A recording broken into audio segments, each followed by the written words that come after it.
이 시간 함께 보실 말씀은 고린도후서입니다. 고린도후서 4장 13절에서 15절까지를 보겠습니다. 고린도후서 4장 13절부터 15절까지 말씀을 보겠습니다. 자, 13절에서 똑같은 믿음의 영을 가졌기에 기록된 바 내가 믿었으므로 말하여노라 한 것과 같이 우리도 역시 믿음으로 말하노라. 믿으니까 말을 하는 거예요. 주 예수를 살리신 그분께서 예수를 통하여 우리도 살리시며 또 우리를 너희와 함께 나타내시려는 것을 아노니 모든 것이 너희를 위함은 많은 사람의 감사를 통해 풍성한 은혜가 하나님의 영광에 넘치게 하는 것이라. 자, 말씀을 위해 다 같이 기도하시겠습니다. 고마우신 아버지 하나님, 오전에 이어 이 오후에도 아름다운 예배 분위기를 조성시켜서 감사드립니다. 아름다운 특송과 찬양으로 인해서도 감사드립니다. 우리에게는 예수 그리스도의 다시 오심에 대한 소망이 있기에 어떠한 고난과 어려움 속에서도 기쁨이 있습니다. 이 세상은 계속 가는 것이 아닙니다. 천년만년 지속되는 것이 아닙니다. 우리의 생애의 끝이 있는 것과 마찬가지로 이 세상의 끝이 다가오고 있는 것입니다. 그 끝의 시작은 공중 재림하시는 예수 그리스도를 만나는 일부터 시작될 것입니다. 우리의 간절한 소망은 거기에 있습니다. 바로 그날에 있습니다. 이 땅에서 그 사실을 간절히 믿고 또 고대하는 사람들이 과연 몇 명이나 있겠습니까? 정말로 그 휴거를 정말로 믿고 고대하는 사람이 과연 몇 명이나 있겠습니까? 우리는 주님을 본 적이 없지만 우리는 주님을 믿습니다. 우리는 주님을 본 적이 없지만 우리는 주님을 사랑합니다. 왜냐하면 하나님의 말씀에서 그렇게 말씀하고 있기 때문입니다. 이 말씀은 우리가 눈으로 보는 것보다 더 확실한 말씀입니다. 더 확실한 예언의 말씀이고 그 예언의 말씀은 반드시 이루어지는 것입니다. 우리는 그 예언의 말씀에 따라 오늘 하루도 영과 진리로 경배되는 것이고 그 예언의 말씀에 따라 오늘 하루도 우리는 살아가는 것입니다. 오늘이 마지막일 수도 있는 날인 것입니다. 이것이 어쩌면 마지막 설교일 수도 있는 것입니다. 우리는 늘 그러한 자세로 사역하고 그러한 자세로 살아가야 되는 것입니다.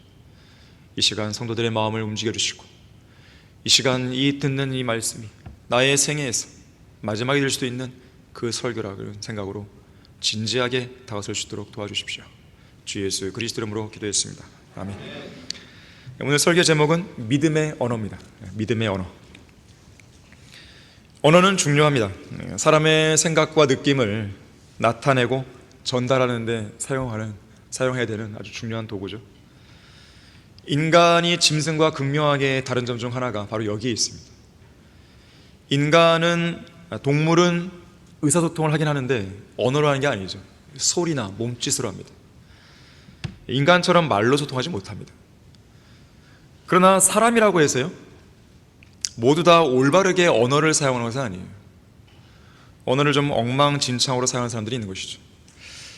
특히 오늘날 제가 어떤 세대를 폄하하는 건 아니지만 일반적인 분위기를 좀 말씀드리면 20대, 30대 젊은이들 대부분은 말을 제대로 할 줄 모른다는 평가가 있어요. 이건 저의 평가가 아니고 이 언어 연구학자, 우리나라 말을 연구하는 사람의 좀 이름 있는 그 사람의 말인 것이죠. 세 가지로 볼 수 있는데 우선 첫 번째는 이것이면 이것이고 저것이면 저것이라고 자기 생각과 주장을 명확하게 표현하지 못해요. 무엇 같아요. 이럴 수도 있고 저럴 수도 있어요. 오늘날 세상 문학 작품들이나 어떤 영화나 소설이나 이런 걸 보면요 결론을 결론답게 안 내립니다. 결론을 애매모호하게 내리고 그저 독자들이 맡기는 거예요. 왜냐하면 결론을 명확하게 내리는 순간 댓글이 막 달리는 거죠. 막 비방글이 달리는 거죠. 왜 당신이 그렇게 생각합니까? 그래서 사람들이 그걸 두려워해서 작가들이 명확한 결론을 안 내려요. 결론은 독자들의 생각으로. 하지만 옛날 어떤 동화책이나 소설들을 보면 어떻습니까?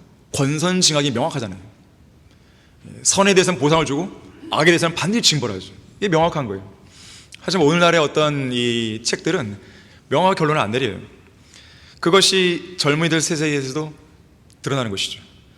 아주 모호하고 불명확하게 말하는 나쁜 언어 습관이 있는 거예요. 그 말은 곧 뭐냐면 내 말에 책임을 지기 싫다는 거죠. 안 지겠다는 거예요.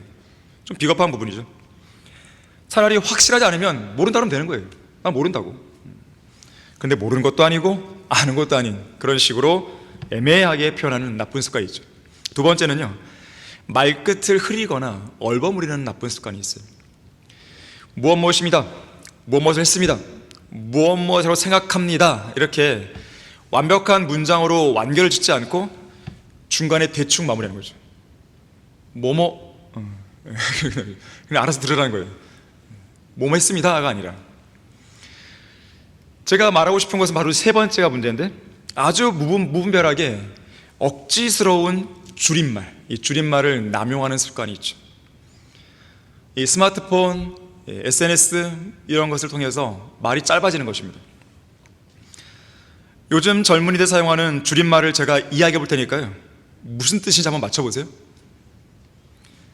버카충, 버스카드 충전, 맥날, 맥도날드, 안물, 안궁. 오, 대박. 젊으신데요? 예, 안 물어봤고 안 궁금하다는 거예요. 따아, 따뜻한 아메리카노 커피. 현타, 이건 들어봤을 것이에요. 현실 자각 타임. 새등, 새벽 등교. 낄끼 빠빠? 낄 때 끼고 빠질 때 빠져. 세제일 세제일 세계에서 제일 예쁜. 이게 되게 어려운데요. 할만 하안. 만에는 니은 히읗, 아에는 니은 히읗이 있어요. 할 말은 많지만 하지 않겠어요, 줄임말이. 마상, 마음에 상처 입었어. 복세 편살, 복잡한 세상 편하게 살자. 무슨 말인지 도대체 하나도 모르겠어요. 이 무분별한 줄임말은요, 한글의 가치를 훼손시킨다는 것을 알아야 됩니다. 아름다운 우리말을 놔두고 왜 굳이 줄임말을 쓰는 것입니까? 우리 그리스도인들은 그런 세상 풍조를 따르지 말아야 됩니다. 저는 줄임말을 가급적이 안 쓰려고요. 물론 어떤 거는 줄임말이 허용되는 게 있습니다. 그런데 굳이 막 억지스럽게 줄임말을 쓰지 말라는 거죠. 6여 년 전, 지금은 나가고 없지만 이 서울 크리스찬 중고등학교 교사 중에 저와 대화하다가 계속 크고 막 그래요. 크고 도대체 그게 무슨 말인가 했더니 서울 크리스찬 중고등학교를 크고로 이렇게 줄임말한 거예요. 이 배교자 추미진처럼 말씀 모자라게를 줄여서 말보에 이렇게 말해요. 특히 우리 믿음과 실행의 최종권인 한글 킹제임 성경은 말 그대로 한글 킹제임 성경이지 이걸 줄여서 한킹역 그러면 안 됩니다. 그런 식의 습관은 흠정역, 표준역, 권역과 같이 짝퉁 성경을 쓰는 사람이나 하는 나쁜 습관이에요. 성경의 권위를 떨어뜨리는 치졸한 수작의 일환에 불과합니다. 여러 가지 버전 중에 하나라고 이렇게 치부하기 위해서 만들어버리는 거예요. 다른 말들은 되게 자연스럽습니다. 표준역, 흠정역. 우리는 한킹역 그러면 약간 어색해요. 이게 억지로 줄임말이 되는 거예요. 얼마나 완벽한 이름인지 몰라요. 이 이름은 함부로 건들면 안 됩니다. 흠정역은요, 시간만 나면, 기회만 나면요, 한글 킹제임 성경을 그 이름을 도용하려고 해요. 최근에도 그런 일이 있어. 우리가 또 뭐라 그랬죠? 아주 교묘하게 우리 딱 붙어있잖아요. 한글 킹제임 성경. 왜냐하면 이게 하나의 이름이기 때문에 붙이는데, 한글 띄고 킹제임스 띄고 성경에서 마치 흠정역이 그것인양 팔아먹는 거예요. 아주 간교해요. 치졸하고. 지네 이름 쓰죠. 킹제임스 흠정역 마제스티션. 상당히 어려운 말 쓰죠. 그거 다 쓰죠 그냥. 우리는 지하철역이 아니에요. 흠정역, 표준역, 권역 거기 들릴 필요가 없습니다. 우리는 한글 킹제임 성경을 추정하고 있는 것이죠. 여러분은 줄임말을 안 쓰는 게 좋습니다. 한편 인간관계와 사회생활에서요, 절대 해서는 안 될 10가지 말이 있다 그래요. 예를 들면 이런 거죠. 상대방을 비꼬면서 잘 해봐 라는 식으로 조롱하는 말이 있고요, 난 모르겠어요 라는 식으로 무책임하게 내뱉는 말도 있고요, 어차피 그런 걸 해도 안 돼 이런 식의 소극적인 말이 있고요, 너가 뭘 아는데 이런 식의 상대방을 무시하는 말도 있고요, 바빠서 못해 라는 핑계 섞인 말이 있고요, 아이, 잘 돌아가고 있는데 굳이 뭐 그런 것까지 해, 그런 것까지 바꾸려고 해, 이런 식의 현 상황에서 안주하는 말이 있죠. 이 정도면 괜찮아 라는 식의 타협의 말이 있고요, 아이, 다음에 하자, 그런 식의 무작정 미루는 말이 있어요. 해보나 마나 똑같아, 이런 식의 자포자기의 말이 있고요, 이제 그만하자, 그런 식의 하고자 하는 의지를 꺾어버리는 그런 말이 있어요. 이런 말들은 안 쓰는 게 중요합니다. 자, 그만큼 어떤 말을 쓰는가가 아주 중요하다는 것이죠. 그만큼 말은 중요한 요소입니다. 그래서 말에 관한 한 다음과 같은 격언들이 자주 회자되는 것이에요. 한 번 뱉은 말은 주워 담을 수 없다는 거죠. 물고기는 항상 입으로 낚이고 인간도 입으로 낚인다는 거죠. 말의 중요성이. 또 이런 것도 있어요. 당신의 혀가 당신이 생각한 것보다 앞질러 가지 않도록 주의하라. 잠언에서도 말에 대한 중요성을 이야기합니다. 경고도 이야기하고요. 잠언 18장 6절에 보니까 어리석은 자의 입술은 다툼을 일으키고 그의 입은 매를 불러댄다. 매를 버는 사람들이 있죠. 잠언 21장 23절에서는 자기 입과 자기 혀를 지키는 자는 누구나 고난에서 자기 혼을 지킨다 그랬어요. 자기 혼을 지킬 수 있을 만큼 중요한 것이 바로 이 입을 지키는 것이고 혀를 지키는 거예요. 자, 이처럼 그리스도인은 그리스도인의 모습에 걸맞은 언어 습관을 올바르게 정착시킬 필요가 있습니다. 저는 단순한 언어 습관, 그 얘기를 하고자 하는 것이 아니라 오늘 본문 13절과 연관된 이야기를 하고자 하는 거예요. 바로 믿음의 언어입니다. 믿음의 언어에 관해 말씀하고 있어요. 똑같은 믿음의 영을 가졌기에 기록된 바 내가 믿었으므로 말하여노라 한 것과 같이 우리도 역시 믿음으로 말하노라. 믿음이 있는 사람은 그 언어가 달라요. 믿음이 있는 사람들의 입에서는 그 믿음의 언어가 나오는 것이에요. 우선 이 말씀에서는요, 똑같은 믿음의 영을 갖다 그랬는데, 물론 우리 각자에게 주어진 믿음의 분량은 다릅니다. 똑같을 수 없어요. 어떤 성도는 큰 믿음을 갖고 있어요. 어떤 성도는 적은 믿음을 소유하고 있습니다. 하지만 기본적으로 하나님의 말씀을 믿는 믿음은 똑같잖아요. 올바르게 보존된 성경에 대한 최종권은 똑같잖아요. 그런 의미에서 본다면 마음속에 있는 믿음의 영은 똑같다고 말할 수 있어요. 다만 그 분량이 다를 뿐이지. 영은 뭐와 같아요? 공기와 바람과 같습니다. 그래서 어떤 믿음의 영을 가진 사람은 그 영이 꽉 차 있는 거예요. 큰 믿음이죠. 어떤 사람은 그 영이 꽉 차지 않은 거예요. 적은 믿음이죠. 이 분량의 차이가 있을 뿐이지 똑같은 믿음의 영을 소유하고 있다는 것은 우리는 똑같은 믿음을 소유했다고 말할 수 있는 것이죠. 자, 이렇듯 성령으로 거듭난 모든 그리스도인은 똑같은 믿음의 영을 소유한 사람들로서 자기가 믿은 대로 말하고 말한 대로 행동하고 믿은 대로 소망하는 사람들이에요. 믿지도 않으면서 말하는 것은 위선입니다. 그건 거짓말이죠. 진정한 그리스도인은 자기가 믿는 것을 믿는 그대로 말하는 사람임을 기억하셔야 돼요. 믿음이 있는 성도는 믿음의 언어를 쓰게 돼 있습니다. 믿은 대로 말하고 전파하는 것이죠. 아까 우리가 거리설교 구령했던 사람들을 소개했는데, 그런 사람들은 믿지 않는 걸 말할 수 없는 거예요. 내가 믿는 거를 내 입으로 말하지 않고는 못 견디는 거죠. 왜냐하면 그 믿음의 영이 내 안에 가득 차 있기 때문에 마음에 가득한 걸 입이 말한단 말이에요. 못 참는 거예요. 그래서 믿는 걸 내가 전파하고 죄인들에게 이야기하는 것이죠. 러크만 목사님은 우리도 역시 믿음으로 말하노라, 이 13절 말씀이 설교자를 위한 훌륭한 좌우명이라고 그랬어요. 왜냐하면 이 강단에서는 거짓말하면 안 되는 거죠. 여기서 믿지도 않는 말을 설교를 하면 어떻게 됐어요? 그럼 말이 안 되는 것이죠. 내가 믿는 것, 그것을 설교자로서 회중들에게 이야기해야 되는 것이죠. 자, 우리도 역시 믿음으로 말하노라. 첫 번째로 믿음의 언어는요, 확신의 언어입니다. 믿음이 있는 성도는 언제나 확신이 있어요. 그 확신이 그 눈빛이 나타나는 거예요.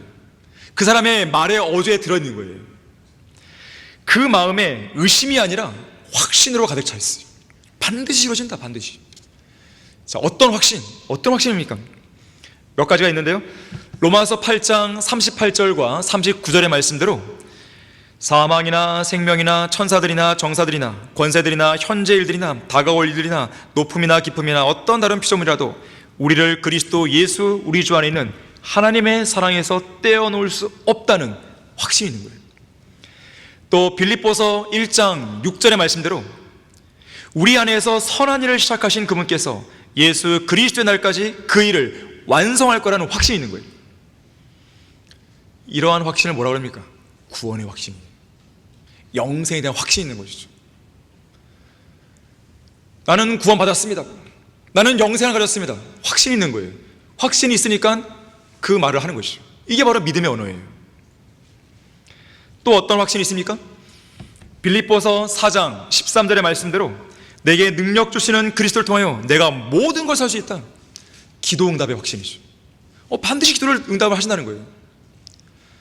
그런 확신이 있기 때문에 내가 믿음의 언어를 가지고 주님께 뭘 합니까? 기도를 드리는 것이죠. 믿지도 않는 걸 기도합니까? 확신이 없는 걸 기도합니까?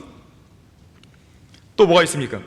요한일서 1장 9절의 말씀대로 우리 죄들을 자백하면 그는 신실하고 의로우셔서 우리 죄들을 용서하시며 모든 불의에서 우리를 깨끗하게 하신다는 용서의 확신이 있는 거예요. 그래서 우리가 죄들을 자백하는 거 아니겠어요? 확신이 있으니까요. 그게 바로 믿음의 언어예요. 이러한 확신이 없으면 그러한 사람들은 죄를 자백하지 못하는 거예요. 자백해도 의심이 되는 거예요. 용서했나? 하나님이 용서하신 건가? 또 어떤 확신이 있습니까?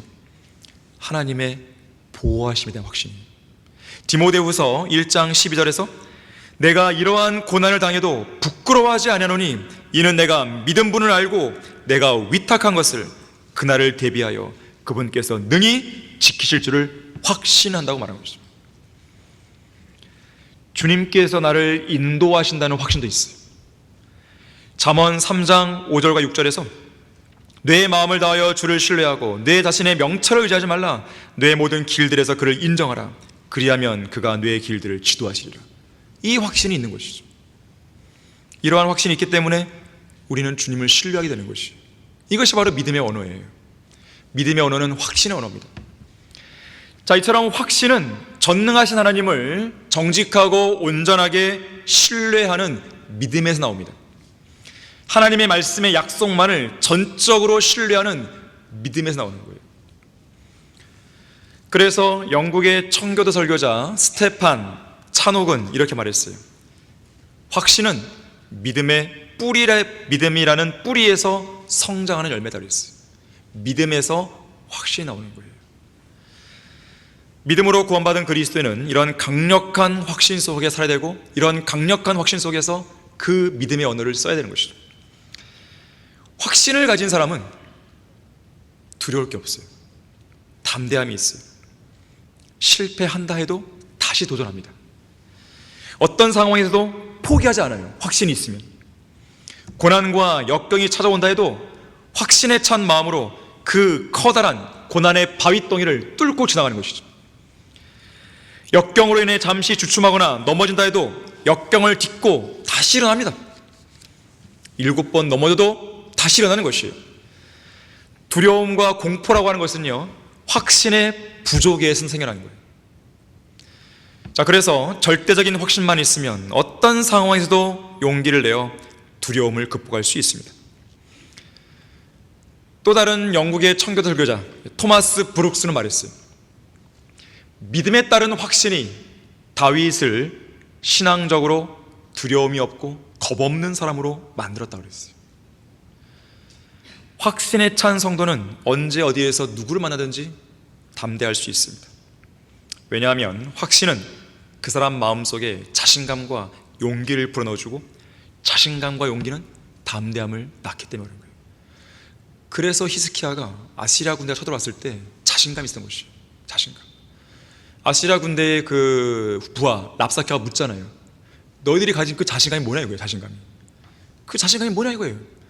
여러분의 자신감은 무엇입니까? 하나님을 향한 신뢰와 그 확신이에요. 그 확신의 언어를 갖고 있는 것이죠. 히브리서 10장 35절에서는 너희의 확신을 버리지 말라고 그랬어요. 버리지 않으면 큰 상이 있다고 그랬어요. 자, 우리도 역시 믿음으로 말하노라. 둘째로 믿음의 언어는요, 감사의 언어입니다. 믿음의 언어는 감사의 언어예요. 믿음이 있는 성도는 언제나 하나님께 감사합니다. 마음의 불평이 아닌 감사로 가득 차 있는 거예요. 감사는 단순한 예의 표현이 아닙니다. 단순히 예의를 갖추는 게 아니에요. 그 이상의 의미가 있어요. 감사는요, 믿음에서 나오는 삶의 태도예요. 믿음이 있는 성도는 주위 상황에 관계없이 감사의 말을 합니다. 좋은 일이 있을 때만 감사의 말을 하는 것이 아니라 고난과 어려움 속에서도 감사의 말을 하는 거예요. 왜? 믿음이 있기 때문에 그런 것이죠. 누군가가 잘 말했는데, 믿음은 보이지 않는 것을 보는 힘이고, 감사는 그러한 믿음을 행동으로 드러내는 진정한 믿음의 표현이라고 했어요. 믿음이 있으니까 내가 감사하는 거예요. 상황은 감사할 상황이 아니에요. 그러나 이 상황에서 나를 도우실 하나님이 계시다는 것이죠. 그 믿음이 있어요. 하나님 감사합니다.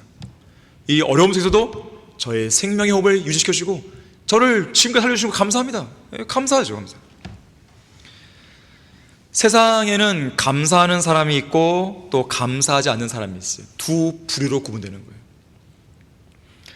이 두 부류 가운데는요, 감사할 수 없는 최악의 상황에서도 감사하는 사람들이 있는가 하면, 감사할 수 있는 최상의 상황에서도 전혀 감사하지 않는 사람들이 있는 거예요. 한편 아직은 감사할 수는 없지만 어떤 조건이 형성되면 내가 감사하겠습니다, 그런 사람이 있어요. 예를 들어서 지금보다 돈을 좀 더 많이 벌면, 지금보다 좀 더 좋은 직장에 취직하면 내가 감사하겠습니다, 이렇게 했어요. 또 어떤 사람은 감사할 만한 상황이 생겼기 때문에, 혹은 다른 사람에게는 없거나 다른 사람이 가진 것보다 내가 더 많은 걸 취했기 때문에, 더 좋은 뭔가가 있기 때문에 감사하는 사람이 있어요. 이런 사람들은 조건부 감사예요. 이런 조건이 충족되면 내가 감사하겠다, 그거예요. 반면에 어떠한 상황에서도 불구하고, 어떤 조건 없이 최악의 상황에 있음에도 불구하고 감사하는 사람이 있는 것이죠. 여러분은 어떤 사람인가요? 이거예요. 여러분에게 믿음의 언어가 있다면 바로 이 마지막 언급한 그 감사의 언어를 할 수 있는 것이에요. 자, 이러한 차이를 아는 것이 바로 믿음이란 말이에요. 출애굽 이후에 광야에서 이스라엘 백성을 보세요. 그들의 입에서는 불평, 불만을 달고 살았습니다. 이래서 불평, 저래서 불평. 결국 멸망시키는 자에게 멸망당했거든요. 가장 결정적인 이유가 무엇인가? 하나님을 신뢰하는 믿음이 없었기 때문에 그런 거예요. 믿음이 있었다면 광야에서 그들은 만나 때문에 감사할 수 있는 것이고, 반석에서 물이 나와서 감사할 수 있는 것이고, 감사할 수 있는 것이에요. 찰스 스펄전은 말했습니다. 불행할 때 감사하면 불행이 끝난다는 거예요. 형통할 때 감사하면 형통이 끝나는 게 아니라 형통이 계속된다는 거예요. 이것이 바로 믿음의 언어예요. 어떤 사람은 말하기를, 나는 항상 세 가지의 감사 조건을 갖고 있습니다, 그러면서 세 가지를 이렇게 말합니다. 매일의 양식, 건강한 몸, 미래의 소망. 이 세 가지만 있으면 나는 감사했다는 거예요. 성경에는 먹을 것과 입을 것만 있으면 만족하라 했잖아요. 여러분이 지금 먹고 사는 거기 앉아 있는 거잖아요. 입을 게 있으니까 나와 있는 거 아니에요? 입을 게 없으면 어떻게 나오겠어요? 집에 있겠죠. 벌고 먹고. 감사하면 되는 거예요. 감사 조건 된 것이죠. 이것이 있는데 매일의 양식 어디서 얻을 수 있습니까? 여러분의 식량도 되지만, 먹을 거 되지만, 말씀도 말씀. 건강한 몸, 건강에 나와 있잖아요. 우리 교회에는 환자들이 몇 명이 있습니다. 그들도 이 자리에 나오고 싶어 하는 거예요. 어서 빨리 건강해져서 말씀 같이 듣고 설교 듣고 찬양하고 경배하고 하고 싶은 사람이 얼마나 있는데요. 그 마음이, 간절한 마음이 있는데요. 여러분은 건강에 나온 거 아니에요? 감사하시는 것이죠. 미래의 소망, 여기 미래의 소망 없는 사람 있습니까? 없잖아요. 그럼 감사하시면 되는 거죠. 자, 성경은 뭐라고 했습니까? 모든 일에 감사하겠어요. 모든 일에 감사. 이것은 그리스도 예수 안에서 너희에 관한 하나님의 뜻이라 했어요. 여러분이 이 말씀에 대한 믿음이 있다면 감사가 안 나올 수 없어요. 시편 100편 4절에서도요, 감사함으로 그의 문들로 들어가고 찬양으로 그의 뜰들로 들어가라. 그분께 감사하고 그의 이름을 송축하라 했어요. 감사와 찬양은 함께 병행하는 거예요. 감사가 있으면 찬양하기 마련입니다. 찬양하는 사람이 입술에 감사가 없을 수 없어요. 감사도 안 하는데 막 찬양합니까? 여러분은 오늘 몇 번의 찬양을 불렀어요. 찬양할 때 감사함 없이 막 합니까? 형식적으로 찬양하는 사람 있습니까? 손 들 수 없겠죠, 여러분. 들 수 없을 것이에요. 하지만 찔림이 있을 수 있습니다. 그냥 내가 찬양을 불러버린 거예요. 그냥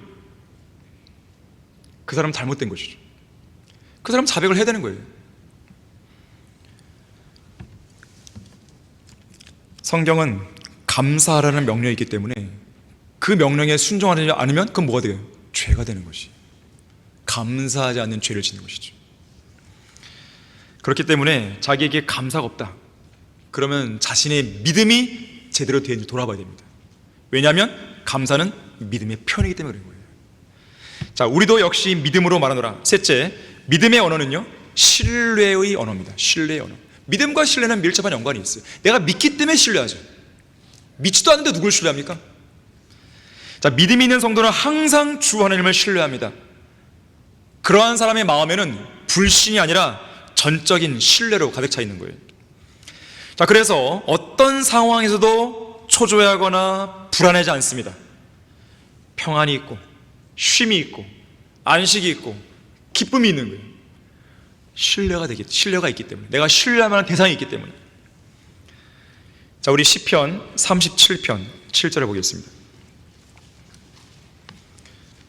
믿음의 언어를 가진 사람은 신뢰의 언어를 갖게 되는데, 신뢰의 언어를 가진 사람은 바로 이 구절을 여러분의 마음속에 반복적으로 되뇌이면서 주님 앞에 고백을 하게 될 것입니다.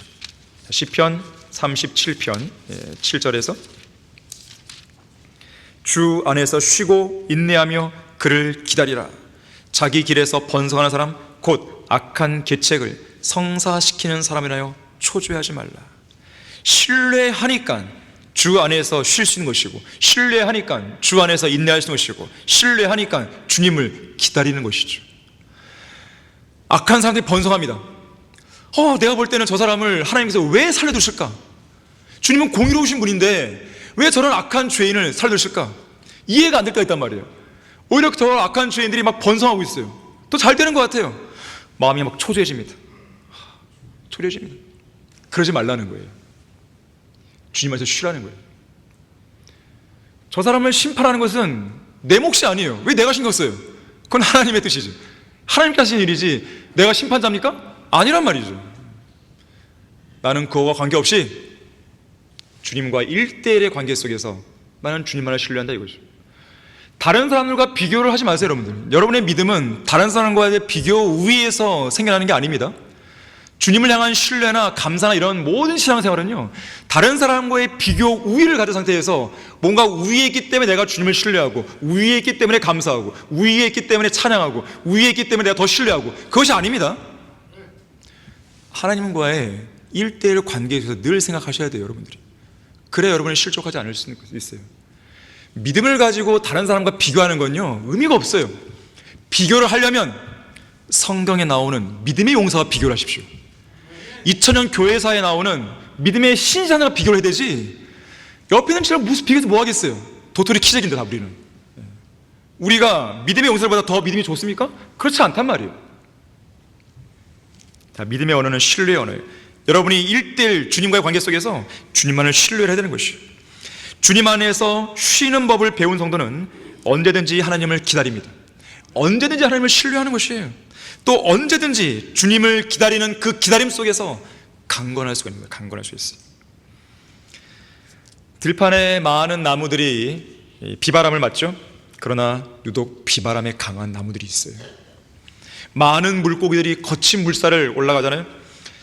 유독 거친 물결에 강한 물고기가 있습니다. 많은 새들이 비바람을 맞잖아요. 유독 거친 바람에 강한 새들이 있는 거예요. 자, 우리 모두에게는 형태와 양상이 다를 뿐이지 다 비바람이 있습니다. 없는 사람 없어요. 왜 나만 있을까? 아니에요. 나만 있는 게 아니에요. 그런 사람은요, 다른 사람의 인생을 살아봐야 돼요. 그래야지만 감사한 일이구나 이렇게 생각하죠.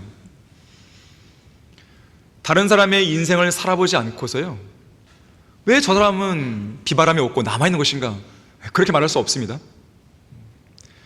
그 사람이 맞고 있는 비바람을 내가 맞을 각오가 있다면 차라리 불평할 수 있어요. 하지만 그럴 각오가 없다면 여러분은 불평하시면 안 돼요. 자, 누구에게나 비바람이 있어요. 그러나 그 비바람을 견디고 비바람에 유독 강한 성도가 있는 거예요. 그건 어디서 나오는 것인가? 바로 신뢰에서 나오는 거예요. 신뢰. 자, 믿음의 언어는 신뢰의 언어예요. 찰스 스펄전 이렇게 말했어요. 참된 믿음이 무엇인지 제대로 모르면서 무작정 하나님을 향한 신뢰에 관해 이야기하는 사람들이 많다. 그렇다면 우리는 믿음이 있는 성도와 믿음이 없는 사람을 어떻게 가려낼 수 있는 것인가? 고난을 줘보면 아는 것이에요. 비바람을 맞을 때 아는 것이에요. 일이 잘 돌아갈 때는 누구나 다 믿음이 좋습니다. 누구나 다 바울과 같은 믿음이에요. 누구나 다 다윗과 같은 믿음이에요. 그런데 고난이 있는 상황에서 그 사람이 어떻게 반응하는가, 이걸 보게 되면 정말로 저 사람의 믿음이 진짜인지 가짜인지가 드러나는 거예요.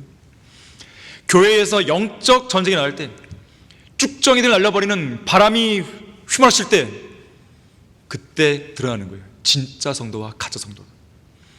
하나님께서는 쭉정이를 갈라내기 위해서 한번 바람을 휙 불게 하시는 거예요. 혈액을 일으키시는 거예요.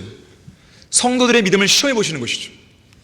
그런 상황 속에서 하나님을 전혀 신뢰하지 않았던 성도는 떨어나가 버리는 것이죠. 자, 우리도 역시 믿음으로 말하노라. 네 번째로, 믿음의 언어는 간구의 언어입니다. 간구의 언어. 믿음이 있는 성도는 항상 하나님께 간구를 드립니다. 그래서 자주 이런 말을 하죠. 주께서 원하시면 이렇게 해줄 수 있습니다. 주께서 원하시면 저렇게 해줄 수 있습니다. 주님의 뜻이면 주님은 반드시 해줄 수 있습니다. 이 기도를 하는 거예요. 언어가 다른 것이에요. 자, 누가복음 5장 12절 보겠습니다.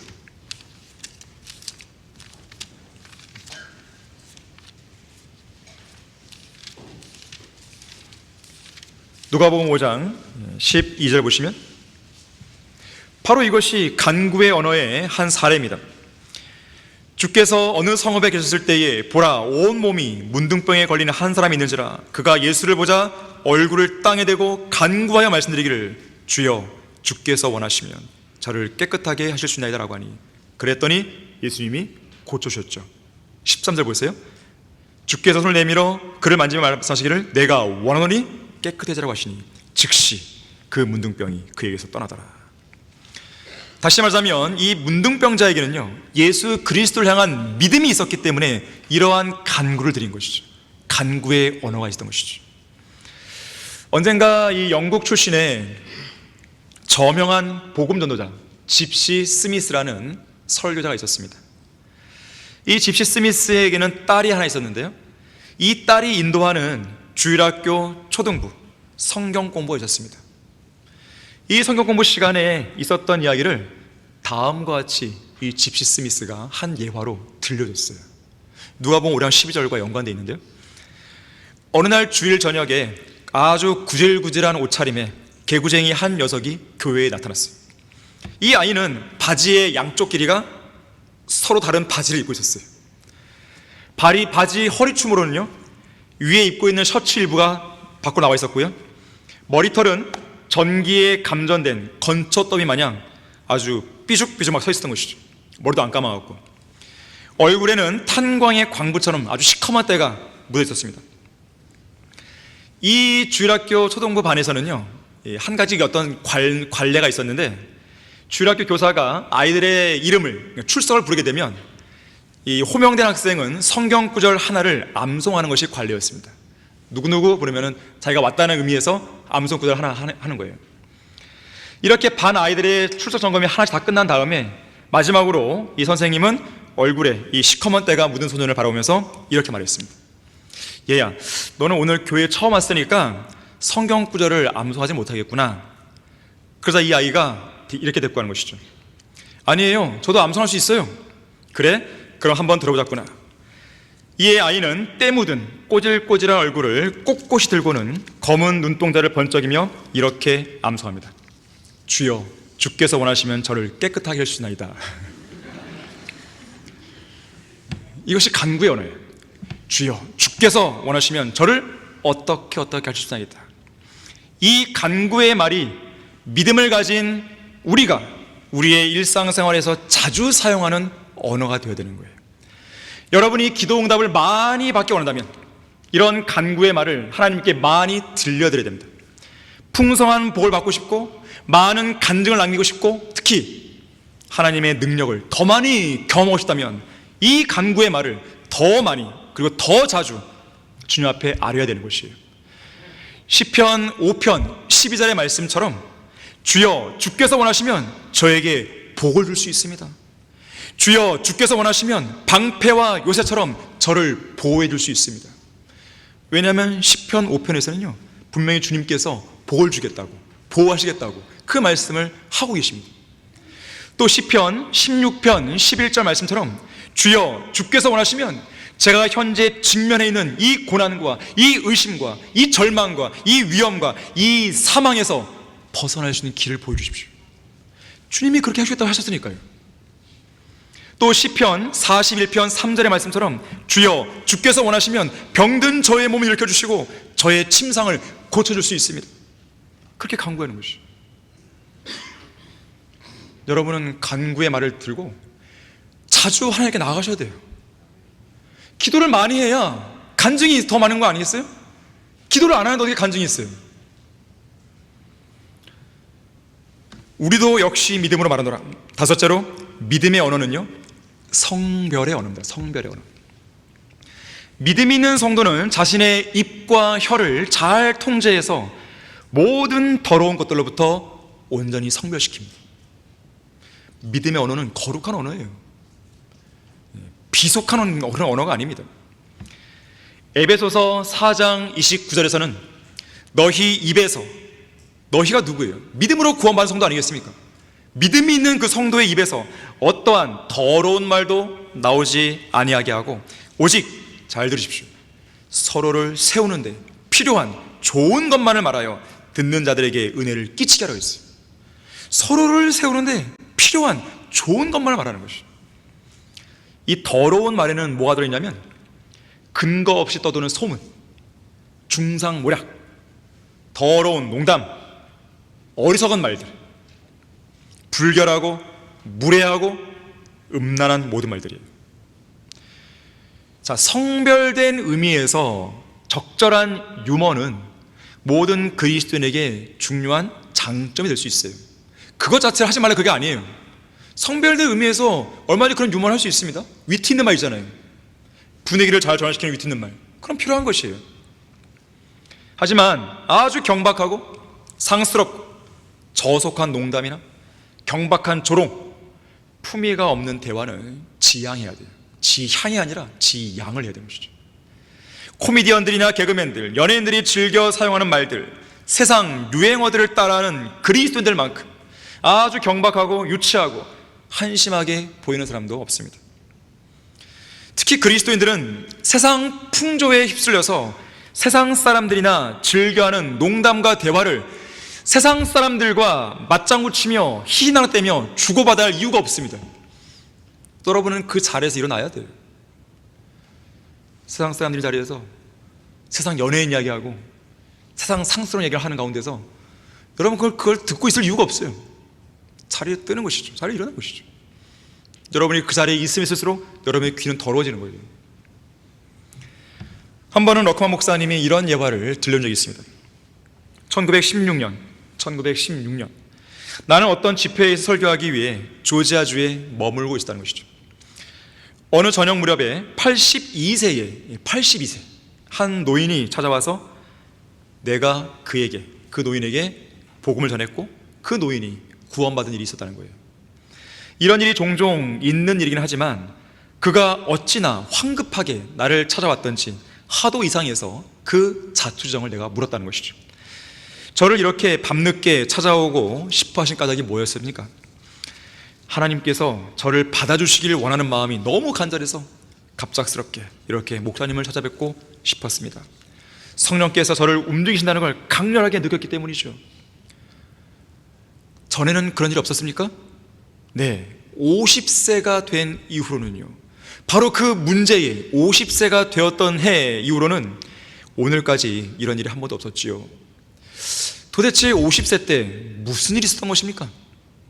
목사님, 제가 구원받지 못하고 완전히 버려진 놈이라고 오늘 밤처럼 절실하게 생각했던 때가 있었는데, 바로 그때가 50세 때였습니다.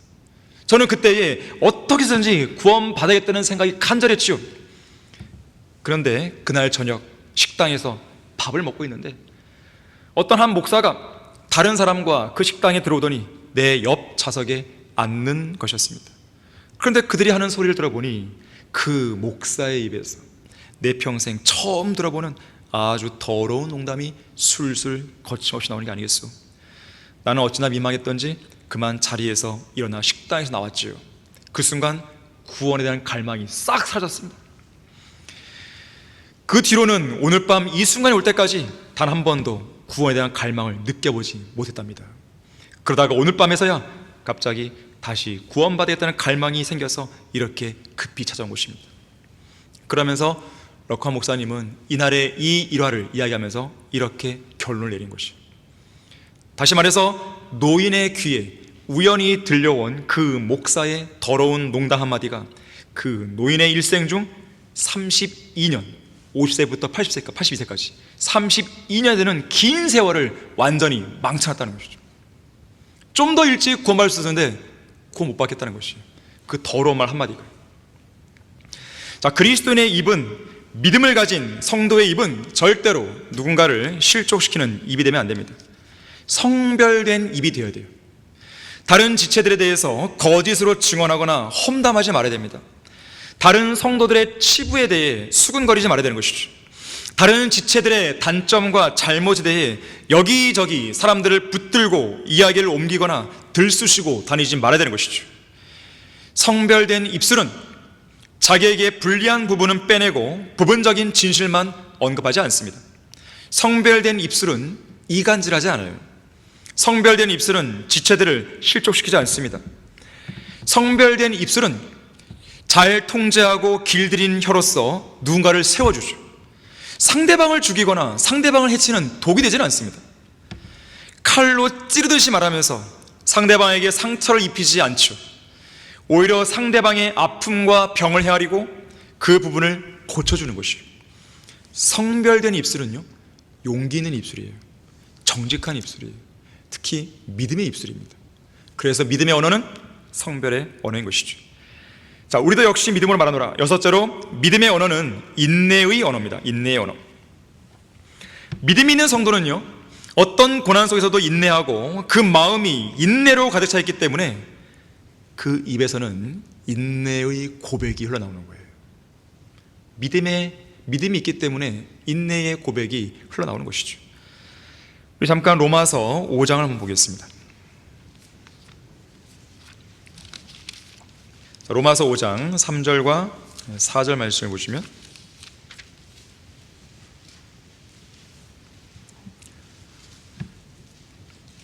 이뿐만 아니라 우리가 환난 중에서도 즐거워하니, 자, 여기서 환난은 대환난이 아니라 고난을 말이죠. 고난.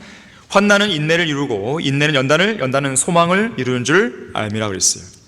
자, 믿음의 시련은 인내를 만들어내는 법입니다.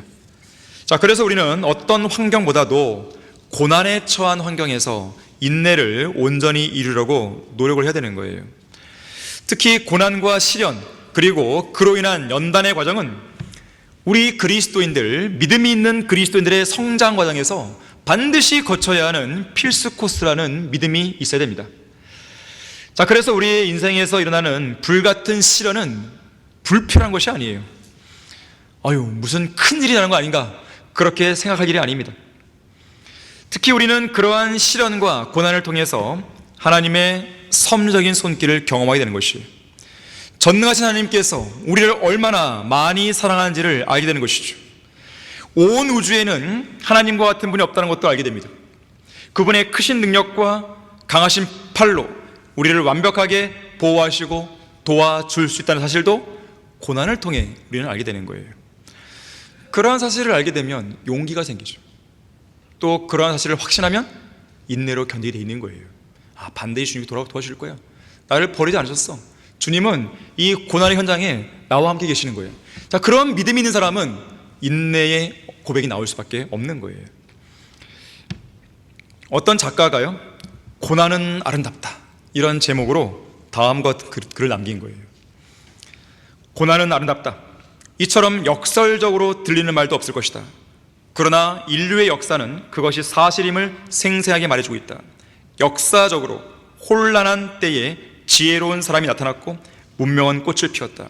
앞서간 위인들은 그토록 기막힌 고난을 겪으면서 문명을 남겼다. 그래서 고난은 역사를 양육시킨 유모와 같다고 말하는 것이며, 또 찬란한 결과를 약속하기에 고난은 아름답다고 말할 수 있다.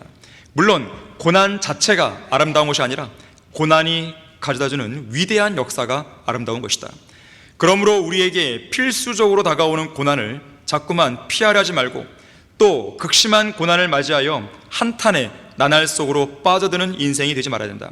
왜냐하면 희미하게 날이 밝아오는 여명 바로 직전이 가장 깊은 밤인 것처럼 고난의 밤이 깊을수록 찬란한 아침은 속히 올 것이기 때문이다.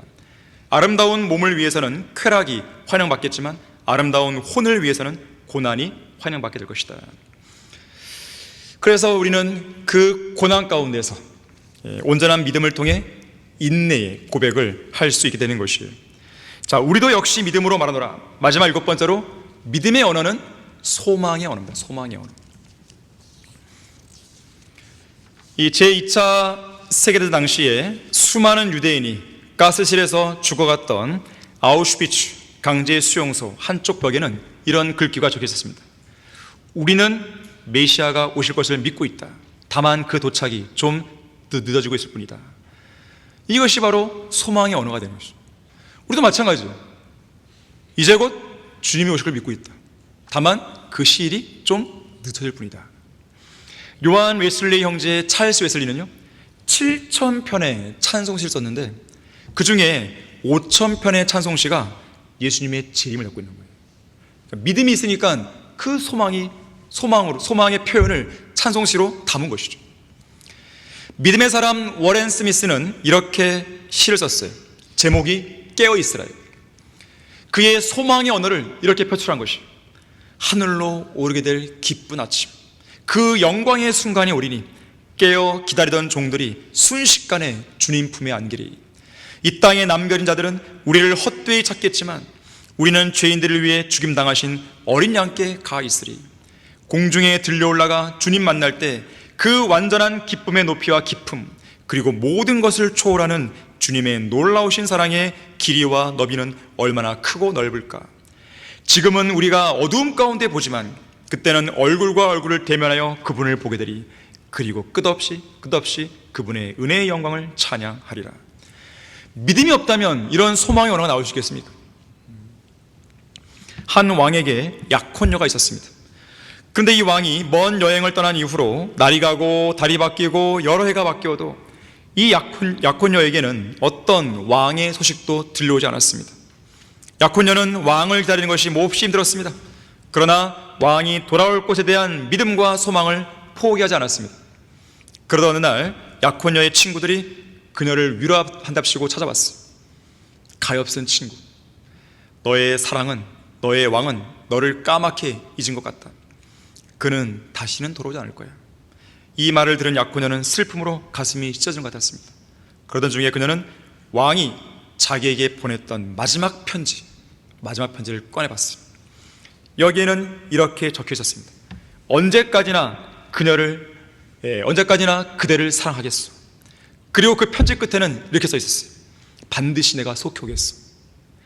이 편지를 다시 읽고 나자 마음에 평안함이 왔습니다. 그러고는 이 약속을 굳게 붙들고 저녁 때만 되면 사람 하나 없는 쓸쓸한 바닷가로 나가서 왕을 태우고 돌아올 그 배를 환영하기 위해 큰 소리를 내며 밀려오는 파도가 보이는 곳에 등대불을 지피기 시작했어요.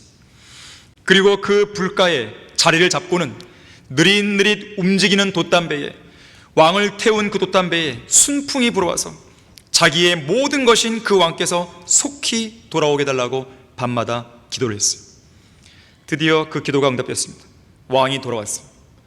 왕은 끝까지 인내로 자신을 기다린 약혼녀에게 이렇게 물었습니다. 나의 사랑이여, 어떻게 그대는 긴 세월 동안 변함없이 나를 기다릴 수 있었소? 그러자 이 여인은 이렇게 말합니다. 나의 사랑, 나의 왕이시여, 당신이 제게 준 편지가 있었기에 당신이 오신다는 것을 믿음으로 확신할 수 있었고, 또 소망 속에 기다릴 수 있었습니다. 자, 이처럼 우리 그리스도 역시나 십자가의 죽음에 자신을 내어주시기까지 우리를 사랑하신 예수 그리스도께서 다시 오신다는 그 약속을 굳게 붙들어야 됩니다.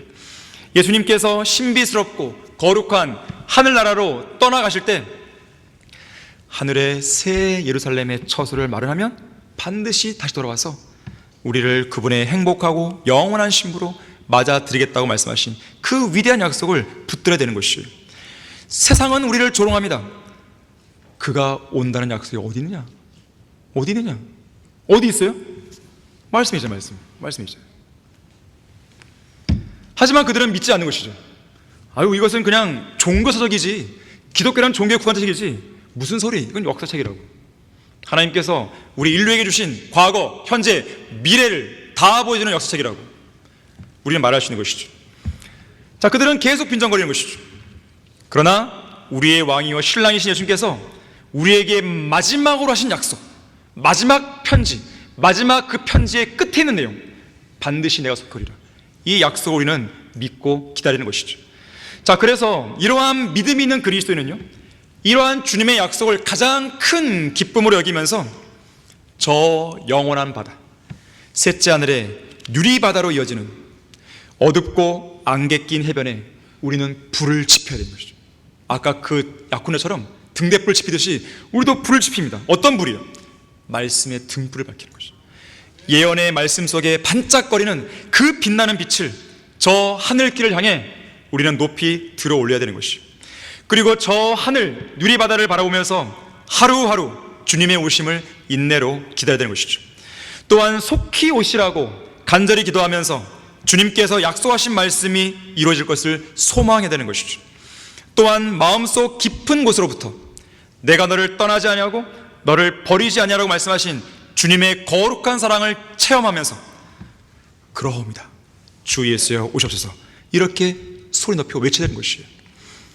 그렇게 하다 보면 언젠가 동이 틀 무렵 세상이 그 경박하고 추악한 즐거움에 잔뜩 취한 채 우리의 간절한 소망을 비웃고 또 비웃고 있을 때 우리의 왕이신 예수님께서는 저 옛날 갈릴리 바다 위로 걸어오신 것처럼 유리바다를 통과하신 이후에 저 공중으로 오셔서 저 공중에서 그분의 얼굴을 내미시며 우리의 간절한 기다림과 소망과 그에 따른 섬김과 헌신이 결코 헛된 것이 아니었음을 입증해 주실 것이죠. 신실하고 한결같은 마음과 인내로 성경대로 믿는 믿음을 지켜온 우리 모든 성도에게 영원한 기쁨과 영광과 승리를 주시는 것이에요. 결론적으로요, 우리는 믿음의 언어가 아닌 의심의 언어로 전능하신 하나님을 초라하게 만드는 그런 죄를 범하면 안 됩니다. 돈 많은 부자 앞에서 그 사람을 의심하며 돈을 걱정하는 것은 그 부자를 초라하게 만드는 거예요. 돈 많은 부자 앞에서 막 돈 걱정하고 있단 말이에요. 한 나라의 대통령이나 왕 앞에서 그 사람의 통치 능력을 의심하며 아유, 이 나라는 누가 다스리죠? 이렇게 불평하는 것은 그 왕이나 대통령을 변변찮게 만드는 일이죠. 담임 목사 앞에서 그의 설교 수준을 의심하면서 예배 설교 누가 하죠? 이렇게 해버리게 되면 그 목사를 궁색하게 만드는 일이죠. 마찬가지예요. 전능하신 하나님을 의심하면 안 돼요. 그분의 말씀을 의심하면 안 돼요. 어떠한 의심의 언어도 여러분의 입 밖으로 내지 말아야 됩니다. 의심의 언어를 내뱉으면 그 의심의 언어가 여러분을 속박하는 거예요. 계속 불안감을 조장하는 것입니다. 우리의 입에서는 믿음의 언어가 나와야 돼요. 그것은 바로 확신에 찬 언어이고 감사의 말이고 전적인 신뢰에서 나오는 고백이고 기대 속에서 피어나는 간구의 언어이고 깨끗하고 거룩한 성별의 말이고 잘 연단된 인내의 고백이고 가슴 벅찬 소망의 언어인 것이죠. 러크만 목사님은 이렇게 말했습니다. 우리 모든 그리스도인은 우리의 마음과 혼과 학교와 교회와 가정과 자녀와 재산과 생명과 건강과 안녕과 과거와 현재와 미래 등등 이 모든 것들을 다 맡겨드릴 정도로 주 예수 그리스도를 신뢰하고 있다. 우리는 예수님께서 하나님이심을 확신한다. 그 누가 무슨 수를 쓴다 해도 우리의 확신을 제거할 수 없다. 우리는 의심 많은 제자 도마와 다르다. 우리는 눈으로 보고 나서야 믿는 자들이 아니기 때문이다. 갈릴리 바다에서 폭풍이 일어나 배가 침몰 위에 놓였을 때 제자들은 배 뒤편에서 주무시는 예수님을 깨우며 허둥대고 있었습니다. 그때 주님은 제자들에게 말씀하시죠. 너희의 믿음이 어디에 있느냐? 여러분의 믿음은 어디에 있습니까? 여러분의 마음속에 견고히 간직되어 있습니까? 여러분의 믿음에 따른 혼에 닫힌 저 셋째 하늘에 정박되어 있습니까? 그렇다면 여러분의 믿음을 표출하셔야 돼요. 여러분의 입으로, 여러분의 행동으로 보이셔야 돼요. 그렇게 하면 할수록 여러분의 믿음은 더 강해집니다. 자, 어떤 상황에서도 오직 하나님만을 믿음으로 바라보시고 흔들림 없이 확신 있게 아무런 의심 없이 담대하게 믿음으로 전진하길 바라겠습니다. 자, 기도하겠습니다. 고마우신 아버지 하나님, 오늘도 오전과 오후에 아름다운 예배를 드리게 해주시고 우리에게 꼭 필요한 말씀들을 전해주셔서 감사드립니다. 이 자리에 앉아있는 성도들 참으로 소중한 사람들입니다. 그 어디에서 찾아볼 수 없는 가장 소중한 사람들입니다. 주님께서는 우리를 돌보고 계시고 주님께서는 우리의 기도에 응답하시며 주님께서는 우리의 간구를 듣고 계십니다. 우리의 고난 가운데서 함께 해주고 계십니다. 우리 모든 성도들이 그러한 믿음, 그러한 신뢰, 그러한 확신을 잃지 않도록 도와주십시오. 주님 오실 때까지 그 믿음을 온전히 견지할 수 있도록 도와주십시오. 주 예수 그리스도 이름으로 기도했습니다.